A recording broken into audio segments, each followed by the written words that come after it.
Hi kids, I'm Michael.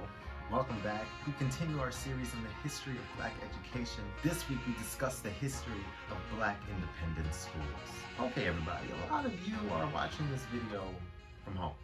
A lot of people just like you have been going to school remotely for a year. In September, some of us are going back to school.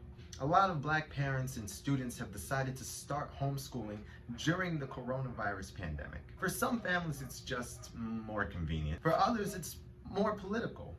It's about who's teaching their children, how their children learn, and most importantly, what their children are learning. A lot of the reasons Black parents are choosing to homeschool today are linked to the reasons Black students, parents, and teachers have historically worked for and created Black independent schools. Black independent schools are non-traditional schools that have a specific goal. Some emphasize racial pride. Others emphasize skills and trades. Some just provided more learning opportunities outside of school. Some emphasize political education and social issues around community and nation and the world, supplementing what public schools, even Black-led public schools, left out.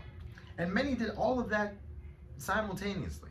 These schools met in storefronts, church basements, homes, or even outside. Without the rules of school administrators, school boards, and state standards, Black teachers at Black independent schools could do and teach what they wanted for the most part. They could teach what they saw fit for Black students to learn, or fill in the gaps of what K-12 schools were explicitly not teaching Black students. Many of the Black independent schools that we remember were created during the Black Power era of the late 60s, 70s, and 80s. Of course, we know the freedom schools and the citizenship schools of the civil rights movement. And we also got to shout out schools like the Nairobi Day School in East Palo Alto, California, the Freedom Library School in Philadelphia, and the Malcolm X School in San Francisco. And of course, the Black Panther Liberation Academies. There were so many liberation academies across the US, and they all proposed creative ways to give Black students a more culturally and politically relevant education. Black Panther schools honored progressive traditions of emancipatory education by emphasizing pragmatic content, including training in basic legal aid, and affirming the political potential of poor and working class African Americans. We can imagine how important these educational places were for children whose parents worked long hours. But friends, Black independent schools had been going on for decades before the Black Power movement. There were educational institutions and organizations that began in the 1920s, 30s, and 40s, like the Frederick Douglass Educational Center, and the Sojourners for Truth and Justice. The out-of-school institutions that existed for Black children, in particular in the Jim Crow era, are too little known.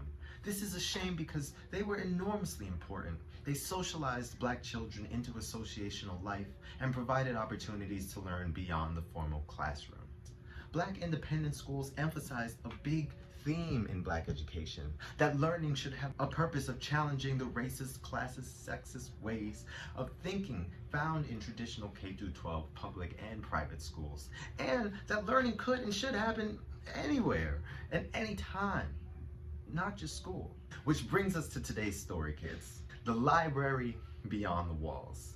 The Durham, North Carolina Bookmobile Service. Starting in 1942, two Black women librarians, Serena Warren Williams, no relation, and Ray Nichols Moore, put some books on some wheels and brought the library to the Black North Carolina community. Over 10 years, they circulated 5,000 books borrowed by 1,830 people in 14 communities. They delivered books to Negro hospitals. The bookmobiles had art exhibits featuring Black visual artists, and they established a Black book review forum. Serena and Ray did what so many independent Black educators have done and continue to do today. They not only brought knowledge to the community, but they also affirmed the Black community as a valuable source of knowledge and culture. This education wasn't just anti-racist, it was pro-Black and pro-Black working class. For a lot of Black students, these Black independent schools and organizations created the moments where school ended and education began. And just like in the past, some of the most enriching and life-changing Black education happens at home. Thanks for watching. I'm Michael. Today we learned about the history of Black independent schools in our History of Black Education series. Look out for the class notes recap. This is History Class with Michael. Remember, E is for everybody. All power to the people.